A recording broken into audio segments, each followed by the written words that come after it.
rudia tena. Waheshimu baba yako na mama yako. Hii ndiyo amri ya kwanza yenye ahadi. Upate baraka na uishi siku nyingi duniani. Bwana apewe sifa. Waheshimu baba yako na mama yako. Hii ndiyo ahadi ya kwanza. Ahadi, kuna kitu Mungu aliye mbinguni anaonena nami nawe. Ahadi ya kwanza itokao kwa Jehova Jireh ni kuheshimu baba yako na mama yako. Kuna mtu anaotukana baba, anaotukana mama, kwa maana mama ana matiti na pia yeye ana matiti. Baba ana ndevu na pia yeye ana ndevu. Bwana apewe sifa. Sasa heshima inakuwa kwa maana ametoshana, hakuna heshima. Kutoka pale yule mtu atang'ang'ane apate utajiri utamtapika. Yule mtu dunia hii hata kaa miaka mingi, kwa maana dunia itamkataa. Maana kunao baraka ahadi aliyekosa kuitimiza. Heshimu mchungaji, uishi maisha marefu, na pia baraka ya dunia iweze kukukamata. Nikupatie mfano mmoja. Kuna mtu alitukana baba ya kiroho, alikuwa anaitwa Elisha. Wakati mmoja Elisha akiwa anapanda mlimani akiwa amechoka sana, watoto wakamwangalia, maana ndiye alikuwa baba wa kiroho katika ile taifa. Akiwa akipanda mlimani akiwa amechoka sana, na alikuwa mzee amebarikiwa na Mungu na kipara. Sasa watoto wakaanza kuongea na kumuita kipara hii, kipara goto, kuja na huku, kipara hiki, kipara goto. Na walikuwa watoto wakubwa. Elisha akawaangalia akajua hawa watoto hawana heshima, na dunia hii inasema usipoheshimu baba na mama hautakaa miaka mingi. Akaanza kuwarani akilita lile jina la Jehova lililosema na tuheshimiwe. Akawarani akilita jina la Jehova Israeli. Neno nasema Yakoba kulitoka ndumba kule msituni, ikakuja kama imekunywa ile pombe baya na ile bagi kubwa, yaani ikawakatakata watoto 42 miongoni mwao. Ikahakikisha ya kwamba hao watoto kwao kumekuwa na masisi, imetokana na kutoheshimu. Na ni watoto. Bwana apewe sifa. Heshimu baba wa kiroho, heshimu baba wa kimwili, upate kuishi maisha marefu duniani. Ukweli Mungu hakuona ni watoto. Mungu aliona watu hawajafundishwa kuheshimu. Mungu aliona watu hawana roho ya kuheshimu. Ikawa ni watoto. Na je, mtu mkubwa itakuwaje? Na je, mtu mkubwa hana heshima kwa mzazi, hana heshima halalia kwa mzazi wa kiroho na wa kimwili. Mungu wetu atusaidie. Jambo hilo lingine la pili ni lipi? Kwenye kitabu cha Mwanzo, the book of Genesis, Mwanzo 16 mstari wake wa 7, tusikie jambo la pili lile Roho wa Bwana atakao tufundisha, tuwe tukiliangalia usiku na mchana. Maana tusipokuwa na hayo mambo matatu, kuna kitu dunia hii hatutakuwa nayo. Yasemaje? Umefika pale Mwanzo 16 kuanzia mstari wa 7. Just stand up my sister. Thank you. Mwanzo 16 verse 7 inasema, malaika wa Bwana akamkuta Hagari karibu na chemichemi huko jangwani. Ilikuwa chemichemi ile iliyokuwa kando ya barabara ile iendayo Shuri. Malaika akamwambia, Hagari, mtumishi wa Sarai, umetokea wapi? Unakwenda wapi? Akamjibu, ninamkimbia bibi yangu Sarai. Ndipo malaika wa Bwana akamwambia, rudi kwa bibi yako ukajishushe chini yake. Malaika akaendelea akasema, wewe simama hapo. Simama hapo. Alikuta Hagai akisunguka ama akitangatanga kwenye jangwa. akamuuliza Hagai, wafanya nini jangwani? Akamwambia, nimemkimbia mtumishi wangu, nimemkimbia bibi yangu Sarai. Akaulizwa kwa nini? Akamwambia, rudi kwa huyo Sarai ukajinyenyekeze kwake. Jambo laitwa kunyenyekea. Hiyo ndio ilikuwa imetoa Sarai, amemtoa Hagai kwa Sarai. Maana Hagai hakukuwa na roho ya kunyenyekea, hakukuwa na moyo wa kujinyenyekeza. Malaika wa Mungu akamwambia, rudi kwa Sarai ukajinyenyekeze kwake. Bwana pesiba. Maana unaonekana tu ukitangatanga katika jangwa, na kile unaotafuta jangwani hautakipata, ila tu uwe na unyenyekevu, ubarikiwe na ule mwanadada. Bwana pesiba. Malaika alimwambia, rudi kwa Sarai ukajinyenyekeze kwake. Watu wa Bwana, kile kitakao tusumbua ya pili ni roho ya kutonyenyekea. Mtu atiwe kuwa na roho ya kunyenyekea katika hii madhabahu, lazima ataenda kulalana katika jangwa. Atakimbia kwa nabii yule mwingine, akitafuta msaada. Maana ndani yake hakuna roho ya kunyenyekea, na hata akimbia kule hakuna amani atakapopata. Hata akimbia kule hakuna baraka atakayopata. Bwana besiwa. Maana kile kinaofanya baraka ipatikane ni lazima aheshimu. Jambo la kwanza, la pili, anyenyekee. Sasa tunaelekea kuona jambo la tatu. Bwana besiwa. Malaika akamwambia, rudi, wacha maneno mengi, rudi kwa Sarai ukajinyenyekeze kwa huyo, jinyenyekeze kwake. Maana ukijinyenyekeza kwake kuna baraka utatoa kwake, na hiyo baraka itakusaidia kwenda miaka mingi na itakufanikisha kwa maisha yako. Bwana besiwa. Kile kinaosababisha watu wa Mungu wakose kumuona Mungu ni kwa sababu hawananga roho ya kunyenyekea. Amen. Bwana besiwa.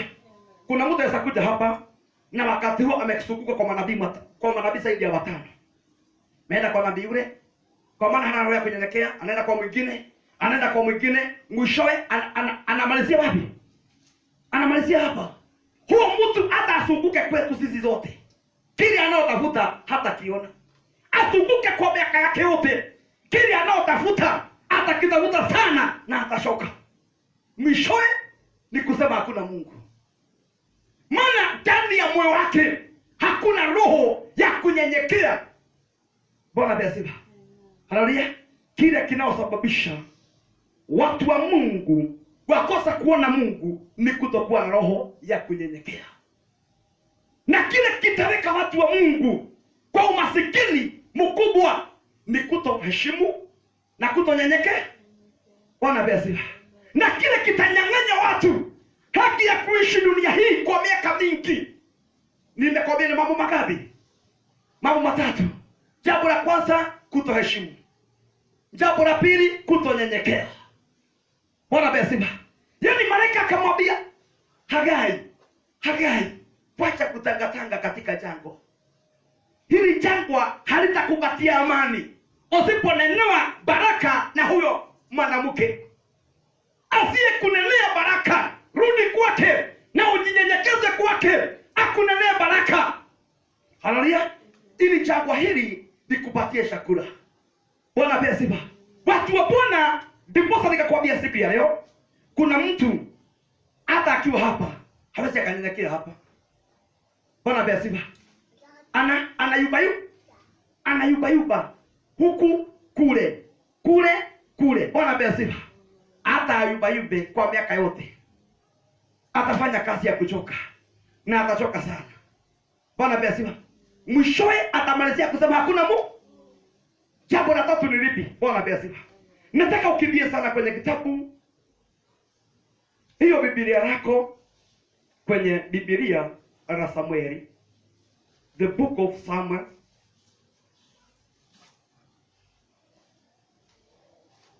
Samueli wa kwanza 15. Jambo la tatu ukalisikia pale. Samueli wa kwanza 15. Nafikiri zote tuko pale. Bwana apewe sifa. Ili tukamilishe mambo matatu yanayohitajika kwa mwanadamu yoyote. Simama dada yangu, kiu umefika pale. Samueli wa kwanza 15 mstari wake ni wa 22. Bwana apewe sifa. 22. Utusomee mstari tu na Bwana wa mbinguni atakubariki. Soma tusikia. Lakini Samueli akajibu, "Je, Bwana anafurahia sadaka za kuteketezwa na dhabihu kama vile kuitii sauti ya Bwana? Kutii ni bora zaidi kuliko dhabihu. Nako kusikia ni bora kuliko mafuta ya kondoo dume." Bwana apewe sifa. Amen. Haleluya. Ni mtumishi wa Mungu alikuwa anauliza mfalme Sauli. Akamuuliza, unataka kusema Bwana anapendezwa na dhabihu kuliko kutii? Bwana apewe sifa. Kile kitakapo kufanya uende bali ni kusikia na kutii. Kusikia, wakati mtumishi wa Mungu anakuambia fanya hivi, sikiliza vizuri na utii. Maana usipotii, Bwana apewe sifa, hata usumbuke, utahangaika na mwishowe utachoka. Bwana apewe sifa. Akamwambia Bwana anapendezwa na dhabihu? Hapana. Bwana anapendezwa na roho ya kutii. Mtu akiwa hana roho ya kutii hatampendeza Mungu. Mtu akiwa hana roho, Bwana apewe sifa, ya kutii. Nimekwambia jambo la kwanza kuheshimu, na jambo la pili kunyenyekea, na jambo la tatu Bwana apewe sifa. Haya mambo matatu ukitamani kwenda na Mungu na dunia hii ikupatie utajiri wote uwe wako, hayo mambo matatu kukiangalia na kuitekeleza kwa njia kubwa. Bwana apewe sifa. Amen. Haleluya. Jina la Baba litukuzwe. Maana wakati mwingine watu wa Bwana, kuna wakati mtu anafikiria ya kwamba dunia hii tutaishi dunia hii kwa sababu ya kutoa dhabihu zetu, na hatuna roho ya kunyenyekea, na hatuna roho ya kuheshimu, na hatuna roho ya kutii. Bwana apewe sifa. Hata tukitoa mali zetu zote tupeane, na hatuna roho ya kuheshimu, hatuna roho ya kunyenyekea, na hatuna roho ya kutii, hata tutoe kila kitu, Bwana apewe sifa, mwishowe dunia itatutapika. Mwishowe tutapunguziwa hata miaka. Hatutakuwa na miaka, itapunguzwa. Bwana apewe sifa. Maana kutatoka magonjwa haina tiba. Amen. Hebu nikwambie watu wa Bwana, hakuna jambo zuri kama kuheshimu. Heshimu baba yako na mama yako ili uishi maisha marefu dunia hii, na pia dunia ikupatie mali. Dunia ina mali, dunia ina utajiri wako, lakini wakati itaangalia ikuangalie tu, yone kuna kimoja ya hao nao kuambia siku ya leo, haukipendi, haukiangalii, itakwama na mali yako. Hata tukiomba, hata tukililia Mungu, itakaa na kukwama na mambo yako. Heshimu, heshimu. Bwana apewe sifa. Hata waleo ukiwa na mume, heshimu huyo mume. Maana heshima wakati utakaoshushwa na wakati utakaoshusha dhamana ya heshima, hiyo ndoa yenu, either utapenda ama haupendi, hakuna mahali mnao kwenda. Bwana apewe sifa. Heshimu mume wako, muheshimu, na pia umunyenyekee. My God. Maana kuna mtu anaheshimu lakini hana roho ya kunyenyekea. Bwana apewe sifa. Nipelekee maji nioge. Si unaona niko na kazi naangalia. Si unaona napika. Huyo mtu hana roho ya kunyenyekea, na pia hana roho ya kutii. Bwana apewe sifa. Nipelekee maji ya kuwa, si unaona nafua nguo. Kuna kitu inaokosha ndani ya ule na wakati itaendelea na kupungua, hiyo jambo litasababisha ndoa kuendelea na kuvirizika. Bwana apewe sifa. Apewe sifa Bwana. Na wakati roho ya kuheshimu inaokosa kwa kila familia, Bwana apewe sifa. Haleluya. Bwana apewe sifa. Hiyo familia haitaenda bali, haitakuwa na miaka ya kuishi pamoja. Bwana apewe sifa. Haleluya. Na pia haitakuwa na baraka ya Mungu ya dunia hii. Haleluya. Tunaelewana? Tunaelewana watu wa Bwana? Dada yangu, ile familia ulionayo pasipokuwa na kuheshimiana, amen, pasipokuwa na kunyenyekea, pasipokuwa na kutii, hiyo familia upende usipende haina miaka ya itafika mahali na itasabaratika. Kwa njia yote itasabaratika. Na wakati mwingine tunakemea shetani, wakati mwingine tunakemea wachawi, wakati mwingine tunakemea waganga, wakati mwingine tunakemea maadui. Ni maadui wamesabaratisha ndoa yako, ni wachawi wamesabaratisha ndoa yako, ni waganga wamesabaratisha ndoa yangu. Lakini kile kinaposababisha ndoa lisabaratike ni wewe mwenyewe. Maana roho ya kuheshimu haukuipatia nafasi, roho ya kunyenyekea haukuipatia nafasi, roho ya kutii haiko ndani yako. Bwana asifiwe. Haleluya. Hata kuwe na wachungaji walio na mafuta ya aina gani, hiyo ndoa haitaenda mbali. Maana kuna roho itafuata hiyo ndoa. Roho ya kwanza ya kuinyima baraka ya dunia, mtahangaika sana, mtakosa mpaka chakula. Roho ya pili ya kuhakikisha hiyo ndoa imeuawa.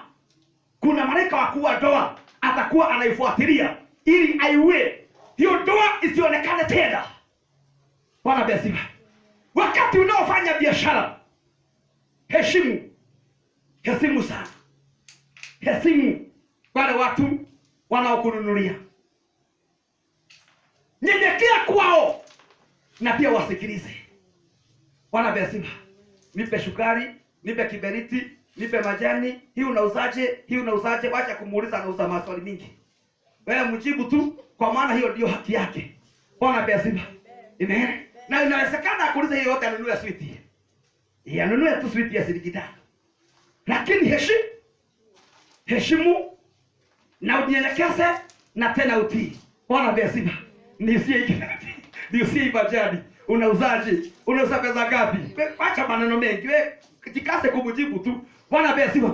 Ukikumbuka neno uliofundishwa na mtumishi wa Mungu, mambo ni matatu: kuheshimu, na jambo la pili kunyenyekea, na jambo la tatu ni kutii. Bwana asifiwe. Hayo mambo matatu ukiweka moyoni mwako, mtu wa Mungu, dunia hii itakupatia kile unahitaji. Haleluya. Na hii dunia itakupatia miaka mingi ya kuishi. Bwana asifiwe. Ukikosa haya mambo matatu, mtu wa Mungu, ugoje dunia likatae na mali zako. Bwana asifiwe. Haleluya. Unajua siku ya leo mtu akienda ama akutwa na mumewe anamwambia mimi nataka kukula kanyama. Bwana asifiwe. Haleluya. Hausaidi kumwambia tulikuwa tumepika masukuma, wewe mumitize pesa ya nyama. Sasa bacha nyama tutakula jioni, wewe acha hiyo maneno. Muitize pesa ya nyama, ununue nyama ukaage nyama. Maana wakati utakapomwambia tutakula nyama jioni, kuna kitu kinaonekana ndani ya roho yako.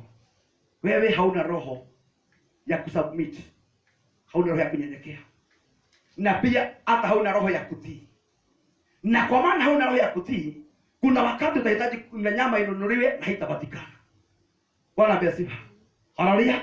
So wakati ili neno linaonena nasi, kuna kitu inaelewa, kuna milango itafungua. Bwana asifiwe. Wakati mchungaji anakuambia wewe ndio utafundisha asubuhi, usipokuwa na roho ya kwanza ya kuheshimu hiyo jambo na kunyenyekea na kutii, wakati wowote mchungaji atakuwa anakuona hata kuaminia kazi ya Mungu, na kila wakati atakuwa anakusongesha bali na moto, kwa maana aliona ya kwamba wewe mkipelekana utaangusha ministry. Mkipelekana utahakikisha huyo moto umesimika. Sasa atakuwa anakusogeza tu wewe. Unashindwa, kwa nini huyu mtumishi wa Mungu haniaminiagi maneno? Kwa sababu aliona kuna kitu alikuwa anatarajia kwako, lakini hakiko kwako. Jambo la kwanza ni kuheshimu. You must respect. Bwana amesema. Jambo la pili ni kunyenyekea. Na jambo la tatu ni kutii. Bwana amesema. Ukiambiwa na mchungaji ndio utapagusa hapa. Hakikisha mapema sana. Na ukiingia hakikishe niliambiwa pale. Nihakikishe hata nikiona ni kusafi nitapagusa tena. Haleluya. Hata nikikuta ni pasafi nitachukua maji tena nirudie tena. Haleluya. Ili nikamilishe sauti niliposikia. Bwana amesema. Kutonyenyekea watu wa Mungu na kutoheshimu na kutotii kutoturudisha bali. Na tutang'ang'ana kutafuta mambo ya dunia hii na hatutaipata. Maana mambo ya dunia hii inatokana kwa mambo mangapi? Mambo matatu, sio mambo mengi. Jambo la kwanza, ili dunia hii ikukubali, lazima uwe mtu aliye na roho ya kuheshimu. Kuheshimu tu. Ukiwa na roho ya kuheshimu, dunia hii itakukubali. Haleluya. Jambo la pili, uwe na roho ya kunyenyekea. Na jambo la tatu, uwe na roho ya kutii.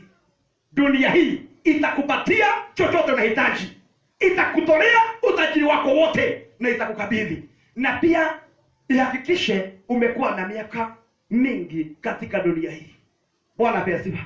Si nimemwambia hata ndoa zinaangamia kwa kukosha haya mambo matatu. Bwana pia sifa. Mzee amekuja na nyama na ni saa 6 za usiku. Akikwambia nipikie nyama, unamwambia nilikuwa nimepika. Bwana pia sifa. Ilikuwa nimepika. Lazima uwe mtu anaheshimu. Unataka nyama na umekuja nayo, wacha turudi kwa jiko tena. Bwana pia sifa. Bila kuuliza swali, unahakikisha nyama imeiva na umempelekea. Kuna mlango umefungua tayari. Kuna mlango umefungua, mlango wengi wa kubarikiwa. Umefungua mlango wengi wa kwenda mbali. Nyama itaonekana na itapatikana kila wakati. Bwana pia sifa. Maana tayari wewe kuna kitu unajua kwa moyo wako. Jambo la kwanza kwa moyo wako ni kuheshimu. Jambo la pili ni kunyenyekea. Na jambo la tatu ni kutii. Bwana pia sifa. Nipangusie hiyo kiatu. Ukipake rangi. Wacha maneno mengi. Usiongee jambo lingine. Chukua kiatu. Maana rangi iko. Pangusa kiatu.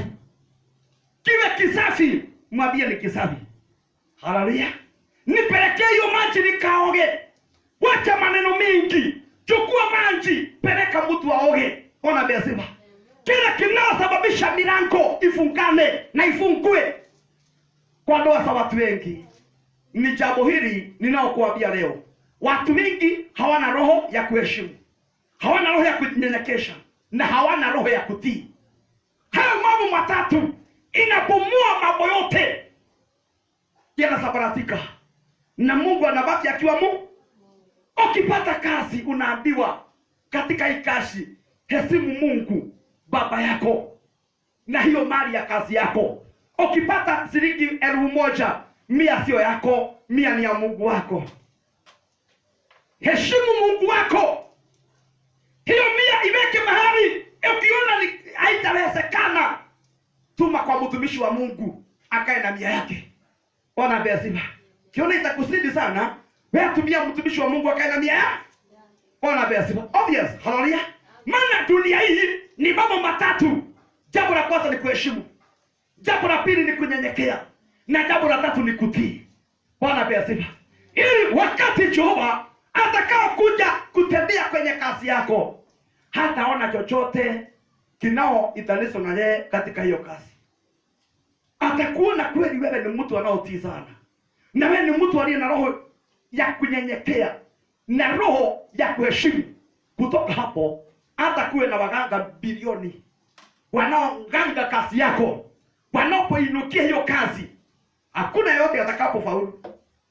Maana kile kinaotetea mtu tayari umekitimiza na kinakutetea. Nimemwambia dunia ina nguvu yake na inatuangalia kila wakati, ama tunatekeleza inaotupasa ili dunia itupatie amani. Dunia haina shida na sisi, lakini kila wakati inatuangalia, ama tunayafanya yanayokusudia tuyafanye ili itupatie amani na utulivu. Bwana pia sifa. Haleluya. Jina Mungu limedwe. Hebu fikiria mtu aseme mimi ninatembea na mtumishi wa Mungu Kogi Patrick, na ninakanga pale kwa hiyo madhabahu ya huyo nabii wa Mungu, na hapo ndipo natoanga matoleo yangu. Bwana besifa.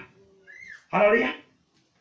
Wakati ufike ukute Beti hapa, umwambie Beti, nimeona mtumishi mwingine ana mafuta sana, umchukue umpeleke. Bwana besifa. Na wewe ni wa wapi? Ni wa huu. Na pia umetoa Beti na Beti ni wa huu. Ngoja uone Mungu na vita ya Mungu. Maana madhabahu haya itapigana na wewe. Maana wakati tutaiamulisha, ewe madhabahu ya Mungu, pigana na maadui, utakuwa wa kwanza kuwa adui. Maana unatoa kondoo za Mungu kwenye madhabahu, madhabahu itakuinukia na itakupiga na itakuhangaisha. Maana wakati tunaosema maadui zetu wahangaike, wewe ni mmoja wa maadui zetu. Automatically wewe ni mmoja wa maadui. Na tutakuagiza tukiwa hapo pamoja na wewe. Watu wa Bwana, situfikirie, situwe na jinsi ya kujua hali ya kulinda baraka zetu. Maana ukinukia mafuta unaonyenyekea chini yake, hiyo mafuta wakati itainuka itakuhangaisha. Itakuhangaisha. Maana wakati tunalia Jehova kusukumana na maadui wanaotusukuma, mbingu linakuona ukiwa adui mmoja ako katikati na unafikiriaje? Haleluya. Kila tumiamulisha upokee, tayari unaanza kunyang'anya. Haleluya. Baraka tuliamulisha na ikue kwako, inaanza kuturudia sasa, kwa maana tayari wewe umekuwa adui. So wakati mwingine watu wa Bwana ni vizuri tujue jinsi ya kuheshimu madhabahu. Hapa ukiambiwa na mtu ondoka hapa, sasa ni huku, akwambia kupeleke mahali pengine, umwambie wewe ndiye shetani mkubwa, na wewe ndio unajua kile kitakaponitoa dunia hii. Haleluya. Umwambie wewe ni shetani mkubwa na unajua kile kitakaponitoa dunia. Haleluya. Kwa maana ikawa wewe ni mmoja wangu, lazima uhakikishe kila kondoo anakuja wapi? Hapa. Bwana besiba. Amen. Upigane vita mpaka hii kazi ya Bwana iwe kubwa. Pigana vita pamoja nami. Kuwa mtu anapolenga mishale kule anapolenga, tulenge pamoja na wewe. Tuko pamoja nawe, nawe unalenga mishale na kwangu. Bwana besiba. Wakati unapotoa mtu hapo na kumpeleka mahali pengine, unalenga mishale na kwa? Unalenga mchungaji wako msale. Sasa naye anakuambia tulenge mishale tupigane na maadui. Nawe unabadilika, unakuwa sasa mchungaji wako ndio adui. Unamlenga mcha. Bwana besiba. Haleluya. Wakati tu atakuwekelea mkono tu kutoka hapo na kuendelea vita, inawaka. Watu wa Bwana, ni vizuri tuwe na siri. Heshimu baba yako na mama yako.